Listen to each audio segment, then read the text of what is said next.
You're on your own in Democrat-run cities. Liberal leaders who handcuff police and let crime run wild are now encouraging citizens to hire private security to stay safe. A group of New York store owners taking matters into their own hands by hiring guards to keep order in a busy shopping area. And Mayor Eric Adams praising the strategy.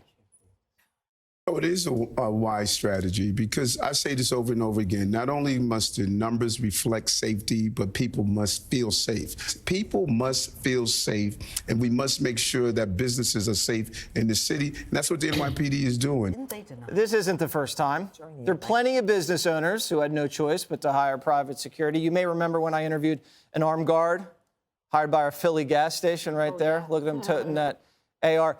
Judge, if you're the mayor, you probably want to say something like, we don't want store owners to have to hire armed security. We'd like the NYPD to be able to do their job. Or one better, as the mayor, I know that you pay taxes, and I know that you work hard to even make, to make any money on your business, and you shouldn't have to hire your own security. But the truth is that when you defund the police to $1 billion, as they did in New York City, and when the rules are so tough, the police feel like they're going into a war zone with their hands behind their back, then the local businesses are left to hire their own security. First, they started by locking down the items, right?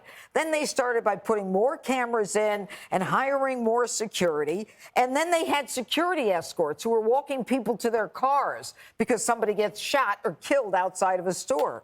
So now people are left to their own devices, and the owners as well. So the stores are suffering. They're not getting their tax money's worth.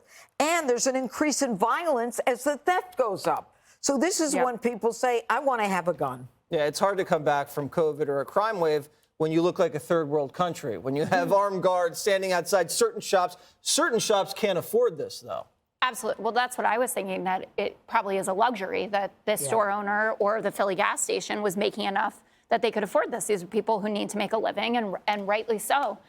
So the answer isn't like, good job on you. The answer is, I'm focused on making sure that New York City or Philadelphia, wherever you're in charge of, is a city where you don't feel like the police are good enough or can get there in enough time to help you save your business from whatever theft is going on. So, yeah, I thought it was a very poor answer, or at least not a solutions-oriented answer. And with the number of people who are retiring from the police force early or not going into it necessarily because it is such a bad climate for police officers, a lot of them are going into private security. That's another option. Now you take your retirement and you go, and maybe you can make more. Your pension certainly wouldn't be the same. But this is where we're headed if these things aren't dealt with. And then when you try to hire more cops and train them, Antifa hides in the trees and shoots them in the belly. Yep. And also, so the mayor never talks about the prosecution or the lack of prosecution. And we've talked about this on the show. The judge has explained it very well. If you're a police officer and you know that you're going to get those guys that beat up Adam Klotz, our weatherman, on the subway, and you know that the next morning the prosecutor is going to let them go, then you think, well, why do I do this job? Why am I here? And people feel demoralized. And also, just to get, do you know, on the closing of the shops, there's a drugstore in, I believe it's in Queens, that is now, it used to be 24/7. Now it's only going to be open from 11 to 11:20 every day so that people can pick up their medicines. But that's the only thing that you're allowed to do. Okay, so that's happening in communities. And also, just to get really political, if you think about Biden was saying about the Republicans on the economy, if I were a Republican, all I would say all day long is, what a world. They defund the police and expect you to pay for private security. That's the world that the Democrats want. And just repeat it 100 times, even though they'll say we don't really believe that. But if that's the way that they're going to play on the economy, just do that on crime. That's a good idea. Brian. Private security in New Orleans, they were thinking about not having Mardi Gras because there's so few cops, and they don't know if they can do it. So now everyone's hiring their own, including the professional sports teams. I know someone in New Orleans on a daily basis, a certain time of night, you just don't get gas. If you don't have your car filled up, you can't do it. It's too dangerous. If for this particular story, these guys are getting $18 an hour. They're called patrol ambassadors.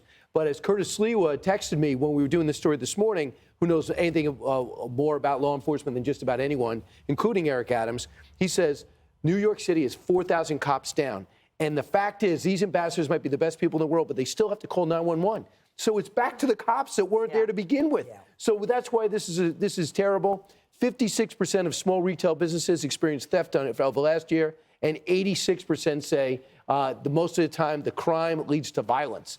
All I want to do is open up a deli, and I got to wrestle to be able to sell my Wise potato chips. It doesn't seem like a good scenario. Onion and vinegar, those are the best. Wise. They are good. Very good. But you do Onion have to and brush vinegar? afterwards. And floss. Yeah. Salt and vinegar? Up next, that too.